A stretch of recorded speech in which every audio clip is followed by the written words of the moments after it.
Establishment के तो रोजगार थे, कारोबार थे, फौजी कॉर्नफ्लेक्स, अस्करी सीमेंट, कुछ और चीजें, कोई च्युइंगम टॉफी भी बनाते हैं। अभी नया रोजगार उनको मिल गया जी, अस्करी पार्लियामान, अस्करी हुकूमतें। और आप यकीन करें, अगर मैं पुख्तनख्वा की बात करूं, वहां से 115 जनरल मेंबर इलेक्ट होते हैं। आप 115 के साथ 8 करोड़ लगाए, ज़रब दे, पुख्तनख्वा में से सिर्फ रियासत वालों ने इतना पैसा उठाया है, सिर्फ पुख्तनख्वा में से। बेहतरीन रोजगार है, इससे अच्छा रोजगार और क्या हो सकता है। तो लिहाजा अब रोजगारों में 147वां और 48वां रोजगार आ गया, अस्करी पार्लियामेंट और अस्करी हुकूमतें। DHA का विसर निकल कर, वो तो है, बहुत पुराना रोजगार है, बहुत बुनियादी रोजगार है। मलक रियाज और DHA का मुकाबला बहुत सख्त चल रहा है। मैं ये डिमांड करूंगा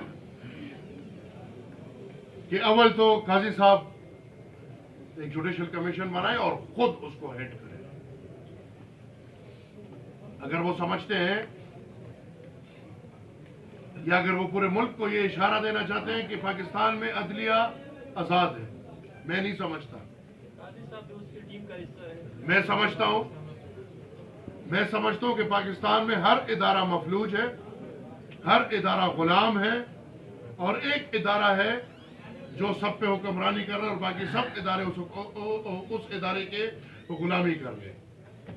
लेकिन अगर काजी साहब समझते हैं कि मेरी बात गलत है, तो काजी साहब एक जुडिशल इंक्वायरी कमीशन बनाए, खुद उसको हेड करे, और इन इलेक्शंस में जो हुआ है उस पे हमें पता है ये भाई जबरदस्ती कर रहे हैं। अभी तो दिखा भी रहे हैं कि चलो भाई कर भी लिया, दिन में कर रहे हैं, जिसमें हिम्मत है कोई कुछ करके दिखा दे, कोई कुछ नहीं, वो दिखा रहे हैं हमें। लेकिन कम से कम कौम के सामने तो पेश करें कि क्या सच है और क्या झूठ है। ये जो हर वोट पे उस दिन प्रैक्टिस होते हैं और हर बंदा पाकिस्तान का जाके तंब इंप्रेशन वोट की पर्ची पे देता है, वो इसीलिए होता है कि उसकी सुबह नादरा से शनाख्त हो सके। हम ये डिमांड करते हैं, चले कहते हैं पुख्तनख्वा में इनकलाब है, पूरे मुल्क को छोड़े, पुख्तनख्वा के हल्के खोले, सबको पता चल जाएगा कितना इनकलाब है और कितना नहीं है। पुख्तनख्वा के हल्के खोले, थंब इंप्रेशन के बायोमेट्रिक करे। जो क्वेटा के एक हल्के की हालत थी पिछली दफा, पूरे पुख्तनख्वा की होगी। कहीं किसी कर्नेल के पैर का निशान होगा, कहीं किसी खिलाई मखलूक के हाथ का निशान होगा। ये, और अगर ये है तो मैं ये समझता हूं कि जो अफराद, वो जितना बड़ा हो, उसके पास जितने मेडल्स हो, उसके सर पे जितने सींग हो, उसके पास जितने ताकत हो, सबसे ताकतवर चीज इस पाकिस्तान में आईन है और अवाम है। और जो अफराद इस इलेक्शन मैनिपुलेशन में, इस बदतरीन इलेक्शन मैन्युफैक्चरिंग में मुलविस है, उन सब के खिलाफ आईन शिकनी की कार्रवाई होनी चाहिए। मैं ये समझता हूं कि आईन में बहुत वाज़ेह है, जिस इदारे का जो काम है उस इदारे को वो काम करना चाहिए।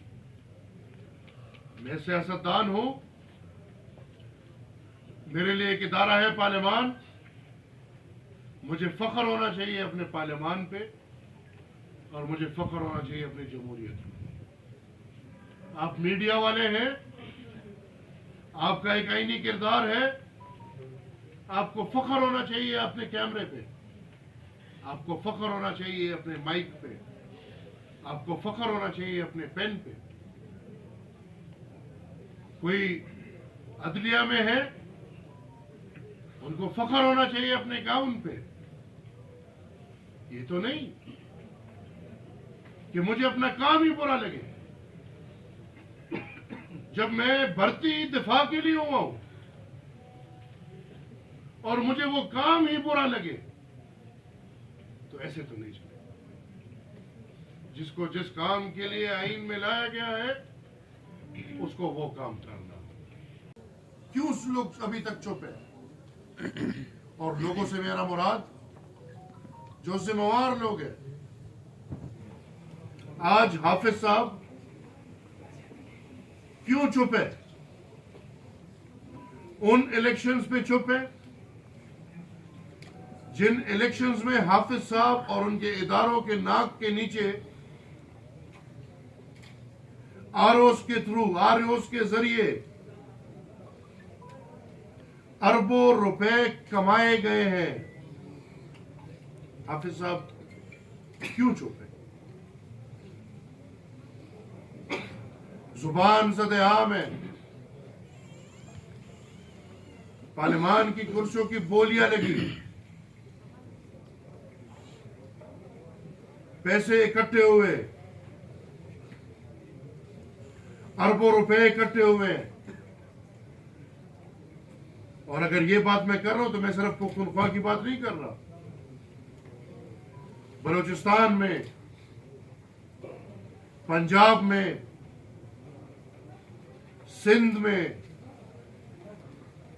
और बाकायदा इस तरह के मिसाल सामने आए हैं कि एक एक हलके पे 2-2, 3-3, 4-4 उम्मीदवारों से पैसे लिए गए हैं। जिसने ज्यादा पैसे दिए वो जीता है, जो बाकी 3-2-1 है वो रो रहे हैं। अभी वो सीट भी गए और पैसे भी गए।